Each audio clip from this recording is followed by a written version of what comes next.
Казалось, чем мы можем удивить искушенных высокой модой итальянцев, но даже на этот вопрос у нас есть ответ. Своей национальной культурой, которая воплощается через дизайнерские произведения, валяние из шерсти, лозоплетение и вышивка бисером. Все эти и многие другие традиционные белорусские ремесла интересуют известного итальянского дизайнера Лучано Бонина в качестве трендов. Я смотрю везде в мире, какие техники используются в разных странах, особенно когда это касается традиционных работ, как она переходит от традиционных к современным формам, как мы сохраняем наши корни. Поэтому мне было очень интересно познакомиться с белорусскими работами, ведь ваша страна очень связана с Сардинией.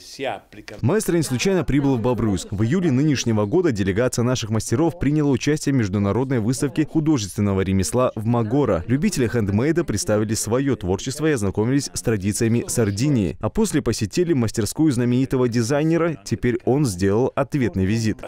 Есть материалы, которые меня очень интересуют. Солома, лен, шерсть, которые, я уверен, мы можем использовать на современной одежде в виде аксессуаров. Вот как раз в ходе этого визита я хочу видеть, что я могу использовать в своей новой коллекции. Меня интересуют именно белорусские материалы.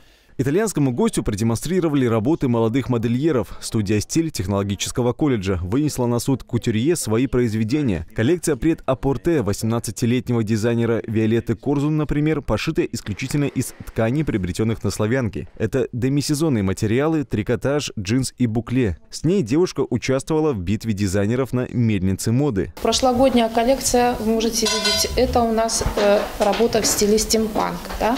Значит, цветовая гамма. Значит, использовались украшения мощные в техническом стиле стимпанк. Следующей точкой в модном визите стало посещение гиганта легкой промышленности, открытого акционерного общества «Славянка». Там Лучано Бонина познакомился с процессом производства и вспомнил свою фабричную юность. Начинал он со швейной машины, а сейчас сотрудничает с ведущими домами моды Европы. Гость признался, он обязательно вернется в город, который так запал в душу. Максим Кембель, Максим Галеонко, Бобруйск, 360.